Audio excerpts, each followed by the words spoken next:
보려고 하는 그런 막장 드라마라고 있습니다. 지금 남북한 이 양쪽 정부의 지금 막장 드라마가 벌어지고 있습니다. 오늘 오전에 9시 6분부터 20몇 분 사이에 북한이 원산 쪽에서 미사일을 한 6, 7발 쐈습니다. 놀라셨을 거예요. 근데 아주 계산된 도발을 했습니다. 북한이. 사정거리가 짧게는 70이고 긴 거는 200km밖에 안 되는 이른바 단거리 미사일입니다. 이게 한 500 내지 600만 가면은 중거리 미사일이 되는데요.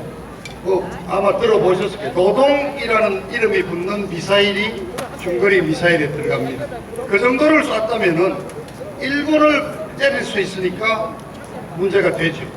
그리고 지금 트럼프 대통령이 지금 추구하고 있는 이른바 북한 핵 폐기에도 포함이 되는 겁니다. 근데 얘들이 거기에 해당되지 않는 200km짜리를 지금 몇 발 쏘고 북한 좀 이국 눈치를 보고 있는 거예요. 왜 그랬을까요? 좀 답답한 거예요. 뭔가 대화를 하자. 제재 완화를 요구해야 되고 뭔가 대화를 해야 되는데 지금 미국 트럼프 대통령은 아예 대화 자체를 거부하고 있는 거예요. 너희들은 우리가 숙제를 줬지 않냐. 그렇지 않습니까? 하노이 회담 끝날 때 A4 용지 한 장을 줬다고 그랬죠. 거기에 모든 핵미사일의 시설과 위치와 그 다 핵미사일에 보유된 위치, 심지어는 핵무기 연구하는 학자들의 명단까지도 다 공개하라 그랬지 않습니까? 숙제를 가져와야지 우리는 대화를 시작한다. 시간은 우리 편이다. 트럼프 대통령 지금 느긋하게 있습니다. 근데 북한 입장에서는 지금 급한 거예요. 이 5월, 6월 넘기기가 어렵다는 겁니다. 자, 이번에 러시아를 급히 방문했는 건 여러 가지가 있겠지만은 지금 기름이 좀 필요한데 휘발유를 사갖고 와서 에어컨도 쓰고 프로판 가스도 만들고 해야 되는데 달러가 없어요. 그래서 이번에 푸틴 대통령이 이게 외상으로 좀 줄 수 없느냐 우선 이렇게 부탁하러 갔던 건데 그냥 한 발에 거절하고 오히려 빨리 핵미사일 폐기해라. 그리고 우리 신문에 안 났습니다. 푸틴 대통령이 바로 김정은이 떠나자마자 트럼프 대통령에게 전화를 해서 뭐라고 그랬습니까? 트럼프 대통령 각하, 저도 당신이 추구하는 북한 비핵화 조치에 도움을 줄 수 있어서 굉장히 기쁘다. 이런 뉴스를 우리나라 신문에는 보도를 하지 않습니다. 푸틴 대통령이 완전히 트럼프 대통령 말 그대로 지금 실천하고 있는 겁니다. 5월달이 우리 과거에 어려운 시절 보릿고개에 있을 춘궁기지 않습니까? 북한에 지금 쌀이 없어가지고 쌀값이 지금 굉장히 오르고 있다고 그럽니다. 원래 하노이 회담 갈 때 잘하고 오면은 중국이 50만 톤 식량을 제공하기로 했는데 없습니다. 그 좀 쌀도 모자라는 거죠. 굉장히 어렵습니다. 근데 오늘 도발을 했죠. 아까 말씀드렸듯이 아주 한계에 걸리지 않을 아주 약은 도발을 했는데 미국에는 어떨까요? 미국에서는 트럼프 대통령은 오히려 고맙죠. 지금 미국 여론이 북한 애들이 절대 핵무기를 내놓지 않을 것이다. 저놈들은 어떻게인가 군사 수단으로 정리를 해야 된다는 여론을 만들고 있는데 딱 이렇게 도발을 해주니까 미국 정부야 고맙죠. 근데 왜 이 시점에 얘들이 했을까요? 말씀드렸듯이 지금 5, 6월을 넘기기가 굉장히 어려운 거예요. 근데 또 한 당사자가 있죠. 청와대에 있는 가짜 대통령 문재인이 이번에 문재인이 완전히 병신돼버렸어. 북한이 그냥 아예 그냥 귓사대기를 하나 갈겨버린 셈이에요. 자, 여러분 200km짜리 사정거리 200km짜리 미사일을 쏘면 어디가 다칩니까? 바로 우리 수도권과 중부권입니다. 보란듯이 우리 남한을 겨냥해서 미사일 발사를 했지 않습니까? 문재인이는 이제 쳐다보지도 않는 거예요. 자, 남한에는 또 어떤 막장 드라마가 벌어지느냐. 제가 지난주에 말씀드렸지 않습니까? 패스트 트랙이라는 거. 쉽게 말하면 법안을 빨리 처리하는 그 제도에 세 가지를 올려놨다는 얘기인데 간단히 말해서 합법을 가져간 날치기 3종 세트를 지금 만들어 올린 겁니다.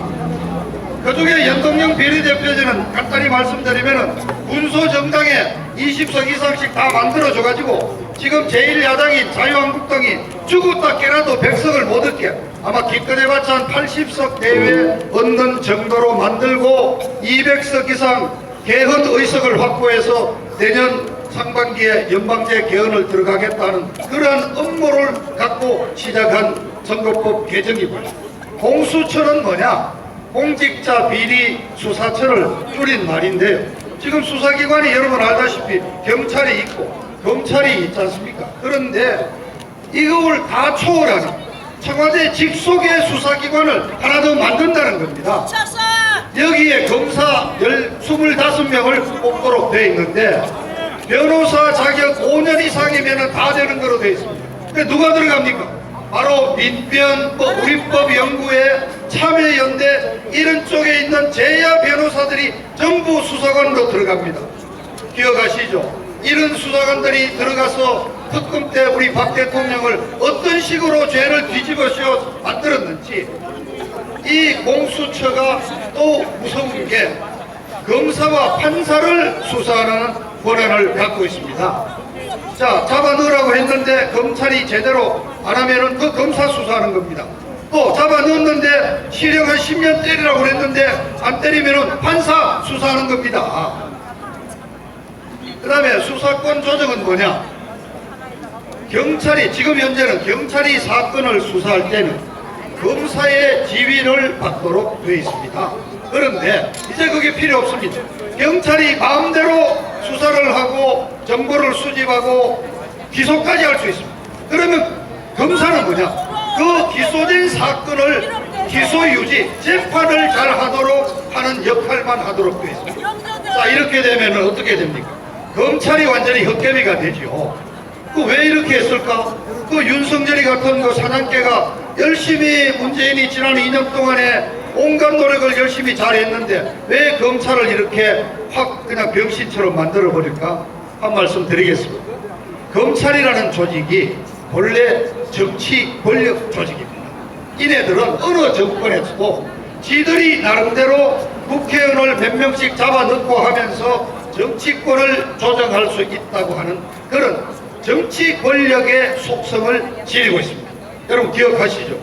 노무현이가 대통령 되자마자 제일 먼저 한 게 검사와의 대화 그래가지고 젊은 검사들 데려다 놓고 검사들 그냥 코를 납작하게 만들려고 했는데 검사들한테 거꾸로 당했죠. 노무현이가 끝까지 검찰을 장악을 못했습니다. 그리고 또 한 가지가 있죠. 노무현이가 부엉이바위 떨어졌는데 그래 이번 비 떨어져도 뭐 말은 바로 하랬던 뭐 독립운동하다가 떨어졌습니까? 쉽게 말하면 가족이 노후자금 60몇 억인가 만들어가지고 미국에 있는 아들한테 집 사는데 못해주고 노후자금 만들고 그게 문제가 돼서 검찰 수사받다가 자존심 상하니까 뛰어내리신 거 아닙니까?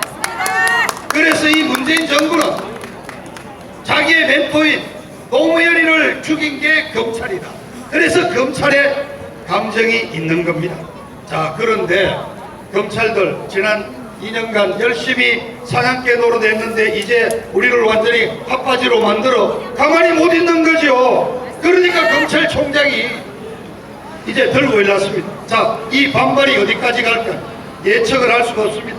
대충 쇼하는 식으로 하고 임기 2달밖에 안 남았어. 사표 내고 지는 뭐 명분 다 찾고 하는 척 한 것처럼 하고 떠나버리고 그냥 검찰이 또 고개 숙이고 들어갈 수도 있습니다만은 상황이 돌아가는 데 따라서 농담이 아니라 내일 당장 여론 지지율이 또 5%만 떨어지면 검찰도 들고 일어나는 겁니다. 자, 일부 국회의원들도 들고 일어났잖아요. 경찰에 그러한 막대한 수사권을 다 갖다 주면 어떻게 되느냐. 여러분, 국정원이 없어졌습니다. 국내 정보 파트가 아예 없어졌는데 경찰이 가집니다. 경찰이 이제 전국 12만 경찰이 옛날 국정원 정보 조직망을 갖고 여러분을 다 뒤지고 공무원을 겁박합니다. 이렇게 해서 내년 4월 총선에서 200석 이상 가질 수 있다는 자신이 있으니까 이 날치기 3종 세트를 무리를 강행해서 지금 만들어낸 겁니다. 내년에 이렇게 선거 치르면은 대한민국 그냥 북한 합치는 쪽으로 간다고 생각해야 됩니다. 자, 어떻게 해야 됩니까? 싸워야 됩니다. 일단 싸우자. 싸워요. 누가 싸워야 돼요? 내가. 자, 일단은 국회에서 법안 심의를 가지고 싸워야 되니까 제1야당인 자유한국당이 싸워야 돼요. 그래서 오늘도 세 번째 광화문 세종문화회관 앞에서 집회를 했습니다. 아마 많은 분들이 거기 가서 집회 응원도 해 주셨을 거예요. 동아면세점 팀들이 대거 그쪽에 참여를 했습니다. 좋습니다. 그 황교안이 체제 좀 밀어주자. 그렇게 해서 자유한국당이 싸울 수 있도록 해주자. 그런 말씀을 많이들 하시는데 옳습니다. 저도 동의합니다. 제1야당을 도와줘야 됩니다. 그런데 문제가 이 자유한국당이 제1야당으로서 아직도 자세가 안 돼 있단 말입니다. 자유한국당을 아끼고 격려하는 마음에서 내 몇 가지만 말씀드립니다. 자, 오늘도 세 번째로 세종문화회관 앞에서 대회를 열었는데 오늘도 태극기는 없었습니다. 태극기 드신 분들은 우리 태극기 집회하시다가 지원 나가신 분들입니다. 두 번째, 아직도 구호가 문재인 스탑입니다. 택시 타고 가다가 스탑이요 내려달라는 얘기 아닙니까? 왜 문재인이 아웃 끌어내자는 말은 못합니까?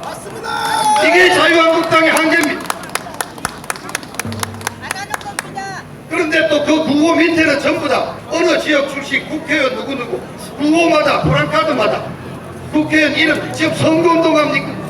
연설 끝나고 나면은 나경원, 황교안, 연호를 5번씩 하고 지금 황교안이 나경원이가 대통령 선거 유세하러 나왔어요. 문재인 정부 타도하자고 나왔는데 왜 그 황교안이 연호를 하고 있어? 아, 이 사람 대통령병 걸렸어 벌써. 며칠 전에 홍준표 페이스북에 올렸대. 대통령 놀이 그만하라. 맞습니다. 자, 5.18 유공자 명단 공개하라. 그 정도 얘기를 할 수 있잖아요. 없었습니다. 박근혜 대통령이 한마디도 없었습니다. 탄핵에 참여했는 놈들 52명이 아직도 그 당에 있으니까 탄핵 무효라는 말은 못한다. 이해합니다. 그러면 박근혜 석방하라. 이 얘기를 할 수 있는 거 아니에요. 한마디도 없습니다. 그리고 아까 민주공 총장께서 본인이 하실 말씀 못 하셨는데, 자, 보통 3주를 했는데 5개월날 오후에 전화가 와서, 자, 우리 세종문화회관에 집회하니까 대한문 글로 집회해서 옮겨오십시오. 그리고 이 대한문 이 장소를 잡기 위해서 얼마나 고생하시는지 아시죠? 매일 밤 새벽 0시 남대문 보안과에서 기다리고 있다가 집회 신고해서 1등 받아가지고 겨우 이것을 확보하고 있는데, 수요일날은 10몇 시간을 몇 명이 돌아가면서 물도 한 잔 못 먹고, 이번 주 바로 그런 일이 벌어졌지 않습니까? 화장실 잠깐 갔다 온 사이에 어느 애들이 끼어 들어가고 4번을 뽑았어요. 4번. 그래서 대한문 뺏기게 된 거를 사정하고 또 어떻게 돼서 지금 다시 1번 해가지고 오늘 집회하는데, 5개월날 오후에 전화해서 세종문화회관 앞으로 여러분 와라. 그럼 가고 나면 이 대한문이 민노총에 뺏길 때 그 자기들이 찾아줄 수 있나요? 없습니다. 태극기 집회의 속성을 너무나 모르는 거예요. 이게 자유한국당의 한계인 거예요. 아직도 태극기 세력과 마음을 합치고 손을 합쳐서 문재인 타도를 위한 투쟁에 나설 준비가 아직 안 돼 있는 겁니다. 너무나 마음이 아픕니다. 그래서 여러분들 페이스북에 유튜브에 많이들 올라옵니다. 판단을 잘 하시죠. 어쨌든 제1야당 자유한국당이 제1야당으로서 이제 패스트트랙에 올리기만 했지 법안 심의는 지금부터 또 다시 시작을 하는 겁니다. 제대로 선거법 만들도록 우리가 도와줘야 합니다. 그래서 자유한국당 무조건 도와주자는 말도 한번 생각해 보죠. 또 자유한국당 무조건 욕하는 것도 또 우리 자세는 아니에요. 신중하게 해요. 자유한국당이 제대로 야당다운 노릇을 할 수 있도록 우리가 격려하고 자극은 줘야 한다. 그러나 결정적인 순간에는 우리도 힘을 합쳐서 도와줘야죠. 자, 아까 말씀대로 지금 집안이 여러 가지 어렵습니다. 자, 문재인이 왜 이 시점에 이 날치기 3종 세트를 밀어붙일까요? 얘네들도 아는 거예요. 시간이 얼마 남지 않았어요. 북한이 어려워서 북한에서 뭔가 어떤 상황이 바뀌면 자기 자기들도 도매금으로 쓰나미처럼 쓰내려간다는 걸 알고 있는 거예요. 그래서 이해찬이가 며칠 전에 얘기했죠. 지금 뭐 남북 간에 평화를 정착할 절호의 기회다. 그래서 빨리 남은 임기 동안 더 밀어붙여야죠. 지금 문재인 좌파 정 얘들도 급한 겁니다. 자, 9일이면은 청와대를 차지하고 있는 이 가짜 대통령 임기 이른바 만 2년이 되는데 그동안 나라가 아주 망쳤지 않습니까? 이제 숫자가 나왔지 않습니까? 드디어 올해 1, 4분기 3월까지 대한민국 경제가 마이너스 성장으로 돌아갔습니다. 그리고 특히 우리를 먹여 살리는 반도체 수출은 25% 이상 완전히 지금 폭락했습니다. 2분기 경제 성장 기대할 수 없습니다. 경제 어려워졌죠. 지난주에 아마 여기 계신 분들 서울시내 아파트 공동주택 공시지가 14.5% 올랐습니다. 그래서 6억 이상 아파트 뭐 웬간하면 6억짜리 갖고 계시겠죠. 어르신들 올해 재산 보유세가 100만 원 이상 더 나옵니다. 지금 화폐 개혁한다는 얘기 들으셨죠? 이거 1000분의 1, 100분의 1로 어느 날 갑자기 내린다는 거 아닙니까? 그래 되면은 자, 뭐 없는 우리야 뭐 그냥 공장에 있는 거 몇백만 원 바꿔주면 뭐 한 몇만 원 받아오면 되겠지만은 대기업들이 죽어납니다. 대기업들이 나름대로 갖고 있는 여러 가지 그런 자본들 다 끌어내가 완전히 기업 죽이겠다는 거 아닙니다. 기업이 투자할 수 있는 아예 현금을 뺏어갖고 가겠다는 겁니다. 이제 여러분 생각해보세요. 자, 집안에 경제 고가는 다 비었고 또 형제간들은 싸우고 있고 밖에 나가서 돈 빌려올 보증 서줄 친구도 없고 이런 집안이나 회사가 있다면 이거 망하지 않고 되기겠습니까? 문재인 정부가 바로 그런 직업 막다른 직업 막판에 와 있는 겁니다. 그래서 얘들 어쨌든 하면 살아보겠다고 날치기 3종 세트를 만들어서 올리고 북한하고 뭘 하겠다고 그러고 지금 계속 막판으로 가고 있는 겁니다. 여러분 싸워야 돼요. 근데 누가 싸웁니까? 아까 말씀드렸죠. 국회에서는 제1야당이 싸우도록 우리가 동절하고 우리 바깥에서는 우리 태극기 세력 여러 어른들이 힘드시지만 그동안 열심히 싸워하셨습니다. 그렇게 해서 이 정도 성과를 거두고 있는 겁니다. 조금만 더 힘냅시다. 우린 태극기를 들고 있습니다. 태극기로 나아갑시다. 다 함께. 네, 고생하셨습니다. 우리 박성문 의원님의 어떤 식견 높은 아주